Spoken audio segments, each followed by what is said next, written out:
Assalamualaikum warahmatullahi wabarakatuh. Selamat datang kembali di channel Solo Kopi. Selamat ngopi untuk kita semua. Kita tahu kalau nabi dan rasul itu jumlahnya banyak sekali. Selain 25 nabi dan rasul yang sudah masyhur kita ketahui, masih banyak lagi yang tidak kita ketahui. Video kali ini kita akan membahas atau menceritakan tentang kisah Nabi Uzair. Mari kita mulai.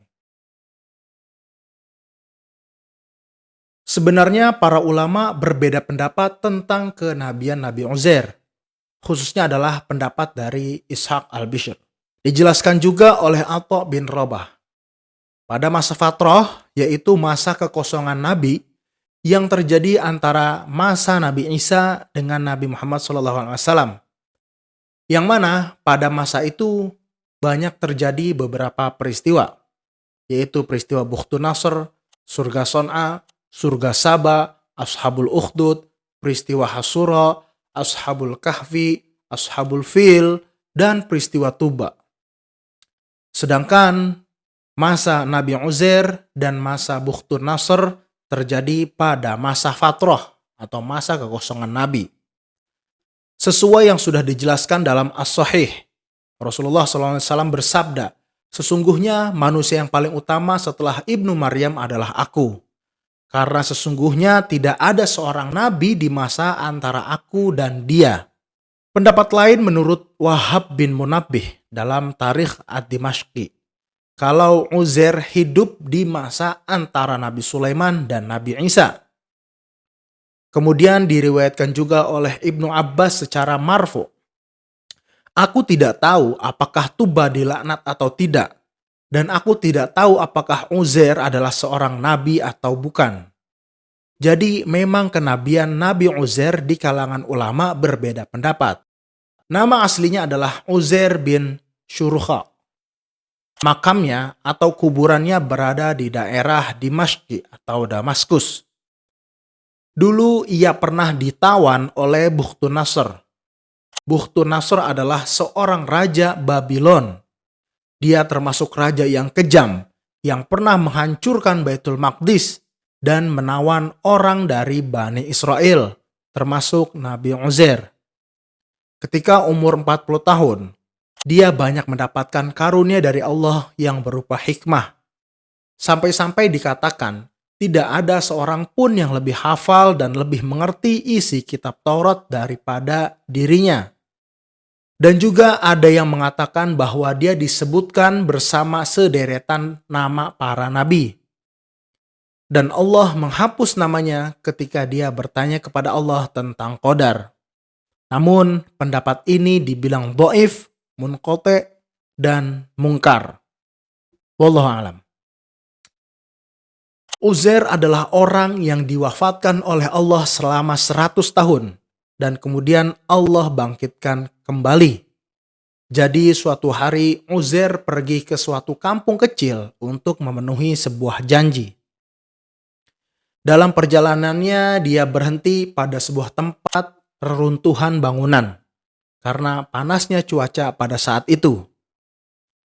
Dia masuk ke dalam bangunan itu bersama dengan keledainya. Lalu dia menurunkan sekeranjang buah tin dan anggur dari keledainya. Lalu dia menyiapkan perbekalannya dengan memeras anggur dan mengeluarkan roti kering yang dibawanya. Kemudian dia memakannya. Setelah itu Uzair berbaring dan menyandarkan kakinya ke dinding sambil menatap langit-langit bangunan. Dia memperhatikan bahwa bangunan yang telah dibangun oleh pemiliknya yang sudah tiada. Dia juga melihat tulang belulang yang sudah usang.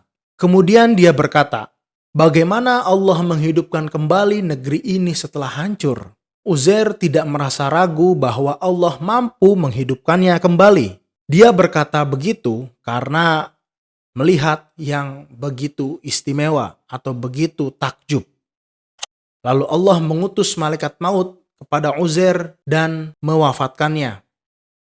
Kemudian ditahan oleh malaikat maut selama 100 tahun. Setelah 100 tahun Allah menghidupkannya kembali. Dalam 100 tahun banyak perubahan yang terjadi pada bangsa Israel. Allah mengutus malaikat maut kepada Uzair, tapi hatinya tetap dapat menimbang, matanya bisa melihat, dan ia tetap bisa berpikir bagaimana Allah menghidupkan yang mati. Kemudian Allah menyusun atau menciptakan kembali makhluknya. Kemudian Allah membungkus tulang-tulang dengan daging, dengan kulit, rambut, lalu meniupkan ruh. Semua kejadian itu dilihat dan direnungkan. Dengan keadaan duduk yang tegak, malaikat berkata kepadanya, "Berapa lama kamu tinggal di sini?" Uzair menjawab, "Aku tinggal di sini sehari atau setengah hari." Hal itu karena dia mengira-ngira baru mulai tidur sejak siang hari dan dibangunkan akhir sore hari. Lalu malaikat berkata, "Sebenarnya kamu sudah tinggal di sini selama 100 tahun. Lihatlah makanan dan minumanmu, roti kering dan anggur yang diperas. Semuanya masih seperti semula dan tidak sedikit pun mengalami perubahan." Hatinya mengingkari dalam arti tidak percaya karena tidak ada yang berubah pada makanannya. Kemudian malaikat berkata, "Apakah kamu mengingkari apa yang telah aku katakan? Lihatlah keledaimu." Maka Uzair pun melihat keledainya, di mana tulang-tulangnya sudah lusuh dan membusuk. Lalu malaikat memanggil tulang-tulang itu yang tadinya berserakan, kemudian semuanya berkumpul. Lalu malaikat menyusunnya kembali, sedangkan Uzair melihatnya dan terus memperhatikannya. Lalu tulang-tulang itu dibalut dengan urat dan otot, lalu dibalut dengan daging, kemudian tumbuh kulit dan rambut. Dan yang terakhir malaikat meniupkan roh kepadanya, sehingga keledai itu pun dapat hidup dan berdiri lagi. Setelah melihat kejadian yang luar biasa itu, dia berkata, "Aku yakin bahwa Allah Maha Kuasa atas segala sesuatu." Kemudian Uzair menunggangi keledainya pulang hingga ke tempat asalnya.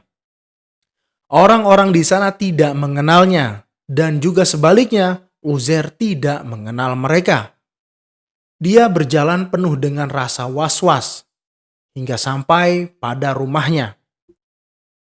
Di sana dia bertemu dengan seorang nenek-nenek yang sudah sangat tua dan buta kedua matanya, yang sedang duduk karena kakinya lumpuh. Umurnya kurang lebih telah mencapai 120 tahun. Karena ketika Uzair menghilang, usia nenek itu sekitar 20 tahun. Nenek itu dulunya sempat bertemu dengan Uzair, namun dalam memori Uzair yang masih muda.